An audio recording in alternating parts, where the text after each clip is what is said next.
हबीब अल्लाह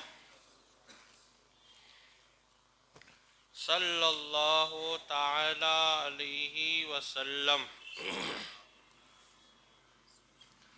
बिस्मिल्लाहिर्रहमानिर्रहीम। या बनी इसराइल ज़कुरू नेमती अल्लती अनअमतु अलैकुम व अफ़ू बिअहदी ऊफ़ी बिअहदिकुम व इय्याया फ़रहबून। जैसा कि कल और पहले भी मैंने अर्ज़ किया था कि कुरान पाक में जहाँ जहाँ बनी इसराइल का लफ्ज़ आएगा वहाँ पर बनी इसराइल से मुराद हज़रत याकूब अलैहिस्सलाम की कौम मुराद है, हज़रत याकूब अलैहिस्सलाम की औलाद, क्योंकि हज़रत याकूब अलैहिस्सलाम का इसराइल लक़ब था जो कल मैंने अर्ज़ किया था, और इसीलिए आपकी जो औलाद है उसको बनी इसराइल कहा जाता है। तो जहाँ जहाँ कुरान पाक में बनी इसराइल आएगा तो वहाँ आपको ये समझना है कि हज़रत याकूब अलैहिस्सलाम की जो औलाद है उससे मुराद वो है। अच्छा, मैंने कल ये भी अर्ज़ किया था कि बनी इसराइल पे अल्लाह ने बहुत सारी नेमतें नाजिल फरमाई, बहुत सारी नेमतें, और सबसे ज़्यादा अम्बियाए किराम अलैहिमुस्सलातो व तस्लीम अगर किसी कौम में आए हो, तशरीफ़ लाए हो, तो वो बनी इसराइल में बेशुमार अम्बियाए किराम तशरीफ़ लाए बनी इसराइल में, क्योंकि हज़रत याकूब अलैहिस्सलाम, फिर हज़रत यूसुफ़ अलैहिस्सलाम जो कुरान पाक में सूरह यूसुफ़ है वो भी आपकी औलाद में है, और भी बहुत सारे अम्बियाए किराम रसूलान इज़ाम हज़रत याकूब अलैहिस्सलाम की नस्ल मुबारक में तशरीफ़ लाए। लेकिन बनी इसराइल एक ऐसी कौम है कि जिसमें अल्लाह ने बहुत सारे अम्बियाए किराम को मबूस फरमाया है, इन पर नेमतें भी अल्लाह ने बहुत सारी। अच्छा, इन्होंने अल्लाह के वादे के ख़िलाफ़ भी काम बहुत सारे किए। अल्लाह ने इनसे वादा लिया था कि जब तुम्हारे पास मेरे नबी आए और आखिरी किताब कुरान पाक आए तो उस पर ईमान ले आना। ये तौरेत में इसका जिक्र है। तो ज़ाहिर बात है तिलावत भी करते थे तौरेत की और मानते भी थे, सब कुछ था। और फिर जब कलाम पाक आया और सरकार अलैहिस्सलाम तशरीफ़ लाए तो इन्होंने कुरान पाक का भी इनकार कर दिया और सरकार अलैहिस्सलाम को मानने से भी इनकार कर दिया। अब जब इनकार किया तो अल्लाह ने फरमाया कि तुमने वादे के ख़िलाफ़ किया, अगर तुम अपना वादा पूरा करोगे तो मैं मेरा वादा पूरा कर दूंगा। और अल्लाह ने क्या फरमाया था वादा, कि अगर तुम ईमान लाओगे तो मैं तुम्हें जन्नत जैसा मकाम अता करूँगा। वो आज की आयत करीमा में जिक्र है, वो आप समाअत फरमाएं। या बनी इसराइल ज़कुरू नेमती अल्लती अनअमतु अलैकुम, ऐ बनी इसराइल, और आला हज़रत ने तर्जुमा किया है ऐ याकूब अलैहिस्सलाम की औलाद, ऐ बनी इसराइल याद करो मेरी उन नेमतों को जो नाजिल की है मैंने तुम पर। मैंने तुम पर बेशुमार नेमतें नाजिल फरमाई, आसमान से खाना उतारना ये कौन कर सकता है? ये अल्लाह के सिवाय किसी का काम नहीं है। और तुम पर इतनी सारी नेमतें नाजिल फरमाई, बेशुमार अम्बिया किराम अलैहिमुस्सलाम तशरीफ़ लाए तुम्हारी कौम में, इससे बड़ी और सआदतमंदी क्या होगी? लेकिन इन्होंने इनकार कर दिया। तो कहते याद करो मेरी उस नेमत को जो मैंने तुम पर नाजिल की, व औफू बेअहदी, अल्लाह ताला फरमाता है और मेरा अहद पूरा करो, ऊफ़ी बेअहदिकुम, मैं तुम्हारा अहद पूरा करूँगा। तुम अपना वादा पूरा करो, मैं अपना वादा पूरा करूँगा। व इय्याया फ़रहबून, और ख़ास कर मुझसे ही डरते रहो, क्योंकि ये लोग जो थे, ये कौम, इन्होंने आपस में एक दूसरे को ऐसा कहना शुरू किया था कि कोई डरने वाली बात नहीं है, ये कुछ भी नहीं, माज़अल्लाह, कोई अल्लाह का इनकार कर रहा है, कोई कुरान पाक का इनकार कर रहा है, माज़अल्लाह कोई रसूलान इज़ाम का इनकार कर रहा है। और जब उनको कहा गया डरो तो कहते किसका डर, माज़अल्लाह, यानी वो बोलते थे कोई डरने वाली बात नहीं। जैसे हम और आप होते हैं, भले हम एक ईमान की निशानी है कि भले कैसा भी होगा वो, लेकिन जब अल्लाह पाक की बात आती है तो हम डरते हैं। समझ गए? आदमी गुनहगार, सियाकार, बदकार, निकम्मा ज़रूर है, हर आदमी से होती है, ख़ताएँ करते हैं, लेकिन जब अल्लाह का मामला आएगा कि भाई अल्लाह से डरो, तो कोई ईमान वाला ये नहीं कहेगा कि माज़ अल्लाह, अल्लाह से डरने की क्या बात है, कोई ऐसा कहता। और ये ईमान की निशानी है कि गुनाह तो वो कर सकता है लेकिन अपने रब की शान में गुस्ताखी नहीं कर सकता है। गुनाह तो लोग कर ही रहे और लोगों से गुनाहों में मुलव्विस है, लेकिन जहाँ अल्लाह रब्बुल इज़्ज़त की बात आती है वहाँ हम अपने आप को पीछे ले लेते हैं, और ये ईमान की निशानी है। तो कहते हैं कि वह औफू बेहदी उफ़ी बेहदिकुम, पूरा करो तुम मेरे अहद को, मैं पूरा करूँगा तुम्हारे अहद को। वही या फ़रहबून, अल्लाह ताला फरमाते ये जो तुम्हारे आपस में एक दूसरे को गुमराह किया जा रहा है कि अल्लाह की ज़ात से मत डरो, का नहीं, वही या फ़रहबून, और मुझ ही से डरते रहो। अल्लाह क्या फरमाता है, मुझ ही से, और होना भी ये चाहिए हमें भी, ये बात ईमान वालों के लिए भी है। अल्लाह का खौफ अपने दिल में पैदा करो, इसलिए कि खौफ इलाही के एक ऐसा जज्बा है जो इंसान को नेकियों की तरफ ले जाता है और बुराई से दूर कर देता है। जब बंदे के दिल में अल्लाह का खौफ बैठ जाता है तो फिर वो बंदा अपने आप को गुनाहों से रोकता है और उसके दिलो दिमाग में एक तसव्वुर रहता है कि मेरा खुदा मुझे देख रहा है। और एक जगह तो रिवायतों में आया है और सरकार अलैहिस्सलाम का फरमान आलीशान है, उसका खुलासा मैं बयान करता हूँ। हदीस पाक के हर्फ बहर्फ मुझे अल्फाज याद है, लेकिन उसका खुलासा आका सल्लल्लाहु अलैहि वसल्लम फरमाते, जब तुम्हें कभी गुनाह का तसव्वुर आने लगे तो अल्लाह का खौफ याद करो, कब्र का अजाब याद करो, हश्र का मंजर याद करो। सरकार अलैहिस्सलाम ने फरमाया सबसे पहले अल्लाह को याद करो, तुम्हारा मिजाज कांप जाएगा, तुम्हारा वजूद हिल जाएगा अगर तुम्हें अल्लाह का खौफ याद आ जाएगा। और जब भी गुनाह का तसव्वुर आए कब्र को याद करो, कब्रस्तान को याद करो, हश्र को याद करो, मैदान महशर में जो होने वाले हालात है वो याद करो। आका फरमाते खुद ब खुद गुनाहों से तुम दूर हो जाओगे। हालांकि कब्र का मंजर, हश्र का मंजर हर मोमिन के दिलो दिमाग में होता है, लेकिन हम गुनाहों के वक्त उसको याद करते नहीं। और जब भी गुनाह का तसव्वुर आए आप ये सोचे कि अल्लाह की बारगाह में जाएंगे कैसे। अगर अल्लाह पाक, क्योंकि अल्लाह पाक को तो सब पता है हम जो गुनाह कर रहे हैं सब पता है, अल्लाह पाक खूब जानता है। और हम बंदों से अपने आप को छुपा सकते हैं, लेकिन अल्लाह रब्बुल इज़्ज़त वहदहू ला शरीक लहू से अपने आप को, सीसीटीवी कैमरा जहाँ लगता है वहाँ आपको लिखा होता है कि भाई आप सीसीटीवी कैमरा की कैद में हो, तो हम अलर्ट हो जाते भाई था वहाँ। यानी गुनाह तो बहुत दूर की बात है, दूसरे काम भी बड़े संभल संभल के करते कि भाई कभी कोई देख लेगा तो यार ये खा रहे थे, वो खा रहे थे, होता है ना। या तो शादियों में आप खा रहे हो, जब वीडियो शूटिंग बनता है और जब आपके ऊपर कैमरा आता है तो आप कितने सलीके से लुकमा पकड़ लेते हो,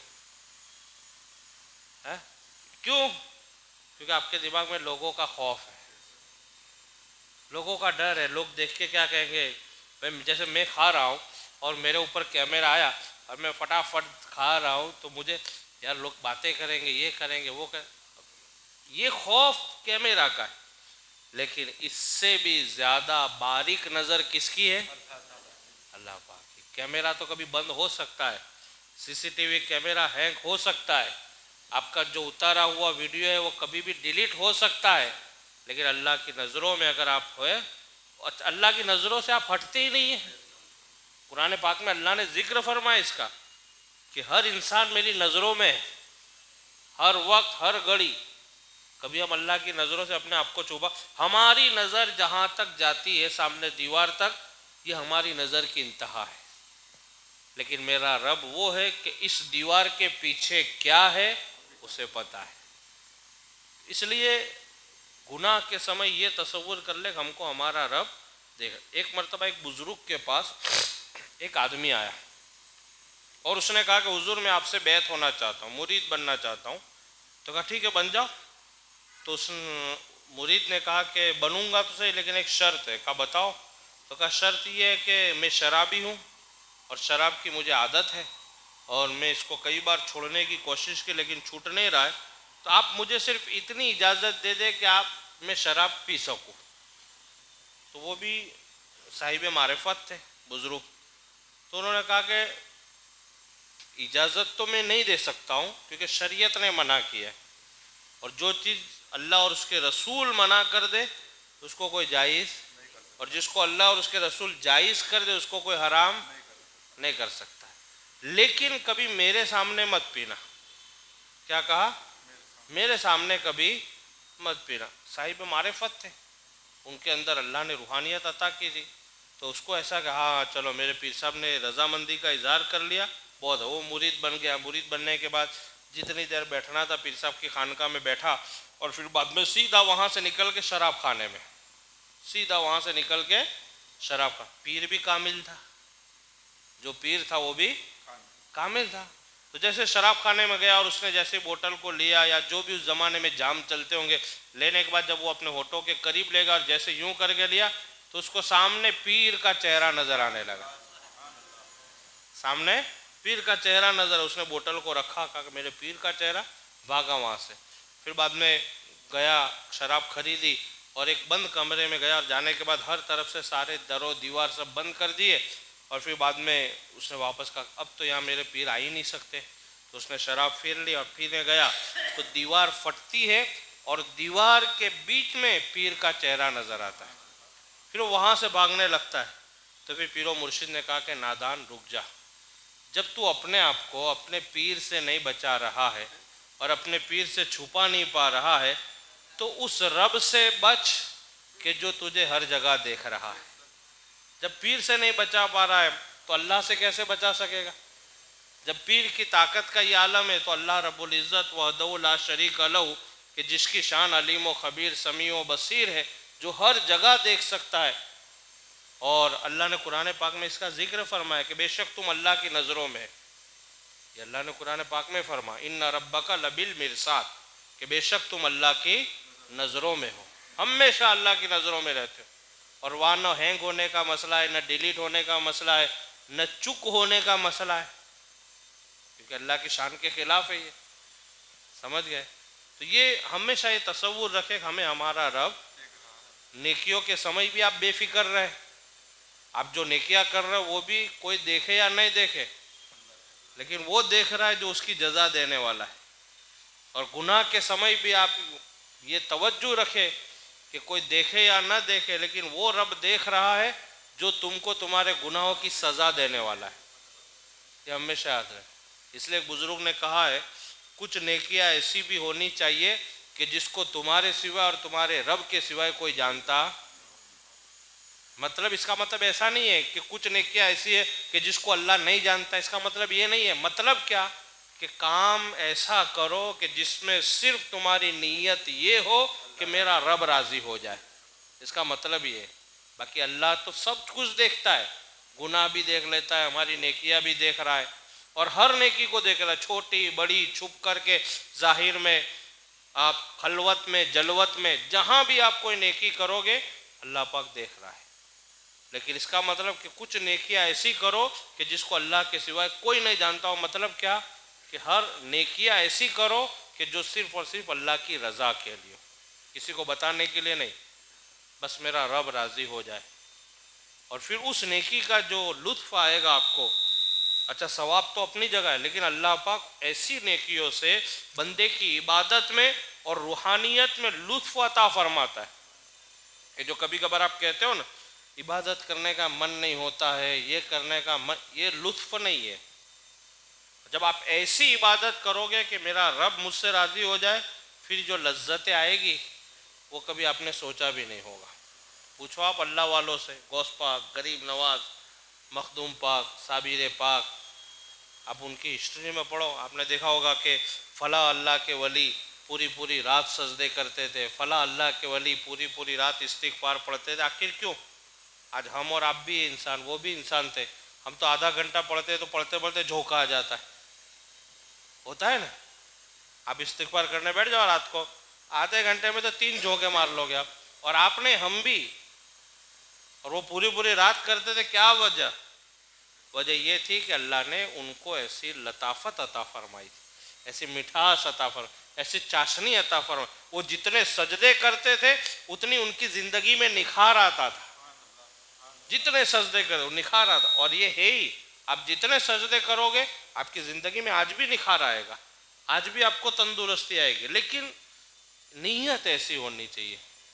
अब यहाँ तो मेरा और आपका मिजाज तो कैसा है, जिस दिन 10 रकात नफल पढ़ लेंगे तो जब तक 10 लोगों को कहेंगे नहीं तो वो हाजमा आपका दुरुस्त ही नहीं होगा। आज तो मैंने 10 रकात नमाज पढ़ी, आज तो मैंने 10 रकात नमाज पढ़ी, पकड़ पकड़ के मैं आपको कहूँगा भाई मैंने आज 10 रकात नमाज पढ़ी, वकील साहब मैंने 10 रकात, जब तक वो जो गैस जमा हो जाता है पेट का वो उतरता नहीं है। और फिर उसके बाद फिर आपको ख्वाब भी आपके बड़े ऊंचे ऊंचे हैं कि हमको इतना सवाब मिल जाए, ये काम हो जाए। ऐसे नहीं सवाब मिलता है, नहीं कोई काम होता है। आपने जो किया वो तो लोगों में एडवर्टाइज कर दिया आपने सजदे किसके लिए किए थे, तो फिर वहीं तक आप महदूद रखो। जिसके लिए आपने सर झुकाया है उससे बड़ा जानकार कोई नहीं है, बस उसकी बारगाह में आप खामोशी से झुकते जाओ, वो ऐसी इज्जत अता करेगा कि लोग बगैर ऐलान के आपको पहचान लेंगे। बस खामोशी से आप जिक्र करते रहो, आपको अल्लाह जो कबूलियत का जो इनाम अता फरमाएगा वो चीज़ शोर मचाने लग जाएगी कि भाई ये नेक बंदा है। ऐलान की ज़रूरत, मुझे अपनी नेक होने का ऐलान की ज़रूरत नहीं है कि भाई मैं बहुत नेक हूँ, बहुत अच्छा हूँ, नहीं। बस खामोशी से नेक बन जाओ, खामोशी से अल्लाह की बारगाह में झुक जाओ। ये तुम्हारी जो नेकी है और तुम्हारी अल्लाह की बारगाह में कबूलियत है वो खुद ही शोर मचा देगी। लेकिन अब बात तो मैं अपने आप को नेक समझ रहा हूँ आप, और आज तो इतने ज़्यादा नेक बन जाते हैं कि फिर उसकी नज़र में दूसरे सारे लोग गुनहगार बन जाते हैं। ये तो हमारा मिजाज है, जैसे ही मैं नेक बन गया गलत गलत गलत, सबको गलत, मैं अकेला आज अच्छा हूँ। हालांकि पता नहीं कि पहली जो तालीम है वो ये है कि आप अपने आप को पहले अच्छे से देख लो। कल या परसों आयत करीमा आएगी जिसका तर्जुमा होता है कि तुम लोगों को भलाई का हुक्म देते हो और अपने आप को भूल जाते हो। दूसरों को तो आप कहते हो भाई ये खाओ, ये करो, वो करो, ये पहनो, लेकिन खुद का कोई ठिकाना नहीं है।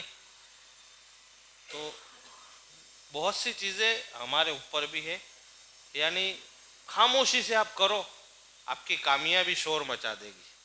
अल्लाह से दुआ है अल्लाह रब्बुल इज़्ज़त हम सबको अहकाम शरअ पर अमल करने की तौफीक अता फरमाए।